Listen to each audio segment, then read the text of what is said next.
Big boss చూస్తున్నారా? ఎలా అనిపిస్తుంది ఏంటన్నా? బాగుంది. నేను సీజన్ 1 ఎపిసోడ్ 1 నుంచి అండ్ ఇప్పటివరకు మొత్తం ఫాలో అవుతూ వచ్చాను. అందరు కంటెస్టెంట్ గురించి చూశాను. అదేవిధంగా పర్సనల్ కూడా వాళ్ళ మీద లాస్ట్ వీక్ కదా, ఎవరు విన్ అవుతారు, ఎవరు విన్ అయ్యే అవకాశం ఉంటుంది? ఈ గ్రాండ్ ఫినాలలో మనం స్టార్టింగ్ నుండి కంపారిజన్ చేసుకుంటే కనుక ఎక్కువ మనకి నబిల్ రీచ్లో ఉంటాడు. ఎందుకంటే మిగతా వాళ్ళు ఉన్న వాళ్ళకి పబ్లిక్ ఇంటెన్షన్ లేదు ఎవరితోటి. లైక్ వీళ్ళకి బిగ్ బాస్ వచ్చానే పలానా వీళ్ళు అన్నట్టు వీళ్ళకి మైండ్ సెట్లో థాట్ అయినాయి. బట్ నబిల్ అనేది చాలా వరంగల్ డైరీస్ అనే తన క్రియేటివిటీ నుంచి చాలా మందికి ఐడెంటిఫికేషన్ ఉంది. అంటే ఫస్ట్లో నబిల్ బాగా ఆడేవాడు, ఈ మధ్యన ఆడట్లేదు, జోకర్ అయిపోతున్నాడు అందులోని బిగ్ బాస్లో అని కొంతమంది బయట అంటున్నారు. దాని గురించి వాళ్ళ గురించి చెప్పాలంటే నా ముంగడంటే మంచి గేమ్ తగ్గింది అంటున్నారు. గేమ్ తగ్గింది అంటే ఇప్పుడు ఎవరికైనా ఫియర్ ఉంటుంది. ఫైనల్ మూమెంట్ లాస్ట్ ఒక్క మెట్టు ఎక్కాలి అన్నప్పుడు కొద్దిగా ఎంకల్ మనం జరుగుతాం, ఏం అవ్వచ్చు అనే ఇంటెన్షన్. తను కూడా అంతే. ఆ పొజిషన్లో వాళ్ళని ఉండమని ఆలోచించమని ఎవడు ఆలోచించలేడు. కాబట్టి తను 100% he will be winner of the top most. And Nikhil గురించి గేమ్ గురించి ఏమంటారు? నిఖిల్ వస్తే ఖచ్చితంగా థర్డ్ రన్నర్అప్లో వస్తాడు ఖచ్చితంగా. ఎందుకంటే కంపారిజన్ చూడండి, లైక్ మిగతా 7 సీజన్స్ని కంపారిజన్ చేసుకుంటే మేల్ వర్షన్లోనే కాంపిటీషన్స్ వచ్చారు. బట్ మన పేరున మాత్రం ఖచ్చితంగా సెకండ్ రన్నర్అప్కి అయితే ఖచ్చితంగా వస్తుంది. కొంతమంది ఏంటంటే నిఖిల్ అనేది 2 ఫేసెస్, ఫస్ట్లో ఒకలా ఉన్నాడు, తర్వాత వేరేలాగా ఉంటున్నాడు కొంతమంది అంటున్నారు. అదే అందుకే అంటున్నా థర్డ్ ప్లేస్లో ఉన్నాడు. ఇక గౌతమ్ అంటే 5th టాప్ 5లో తనే ఫస్ట్ ఎలిమినేట్ అయ్యేది పక్కా. ఎందుకంటే గౌతమ్ది మొన్న అందరూ చూసేసుకున్నారు. ఇక గౌతమ్ ఇక అవుటే అనుకోవచ్చు. గౌతమ్ ఎక్స్పెక్టేషన్స్ లేదు. గౌతమ్ గురించి మాట్లాడు కూడా వేస్ట్.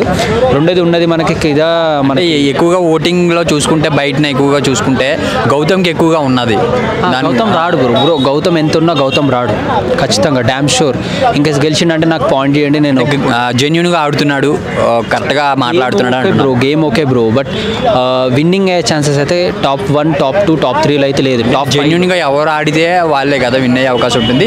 ప్రజల బయట ఓటింగ్ ప్రకారం చూసుకుంటే గౌతమ్ అనే కొంచెం ఎక్కువగా ఉన్నాడు అని అంటున్నారు కదా. అట్లా లేదు, అట్లా ఉండదు. ఎంత జెన్యూన్ ఆడుతున్నాం అనేది మనకు అందరికి తెలిసినా కూడా ఇప్పుడు ఆడు చిటింగ్ చేసి కూడా అందరు చిటింగ్ చేసి ఆడతారు. ఏంటంటే ఆయన జెన్యూన్గా కూడా ఆడతారు కాదు కదా. అందరు ఏ విధంగా ఆడాలి. ఇప్పుడు ఒక్కొక్క గేమ్స్కి ఒక్కొక్క వ్యక్తికి ఒక్కొక్క ఎనర్జీ ఉంటుంది. వీడికున్న ఎనర్జీ వీడికుండదు, వీడికున్న ఎనర్జీ వీడికుండదు. ఇప్పుడు మీరంత కంపారిజన్ చూస్తే మనకి తన పేరేంటి ఎలిమినేట్ అయిపోయింది. ఒక్క నిమిషం బ్రేక్ తీసుకోండి. రైట్, కంపారిజన్ చూసుకోండి. రోహిణి గారు ఇద్దరు బాయ్స్ మధ్యలో ఒకళ్ళు ఫీమేల్ గెలిచిరంటే తన స్టామినా ఎంత ఉంది కంపారిజన్ చేయలేము గేమ్స్లో. ఆ గేమ్ కంటెంట్ని బట్టి ఎవరు పర్ఫార్మెన్స్ ఎంత ఉండాలో అంతే ఉంటుంది. అండ్ ఇంకొకటి ప్రేరణ ఎలా గేమ్ ఆడుతుంది అంటే లేడీలో, అంటే ఎంతమంది మగవాళ్ళలో లేడీ అనేది ఎంతవరకు రావడం, ఎంతవరకు ఎలాగనిపిస్తుంది ఏంటి? అంటే గర్ల్స్లో ప్రౌడ్ విషయం. ఎందుకంటే ఒక గర్ల్ అంత హార్డ్ వర్క్ చేసి అంత గేమ్స్ అన్ని పర్ఫెక్ట్గా ఆడి ప్రతి ఒక్క గేమ్ గెలుచుకుంటూ ఇంతవరకు రావడం. అందుకే అంటున్నా టాప్ 2 వరకు అయితే ఖచ్చితంగా.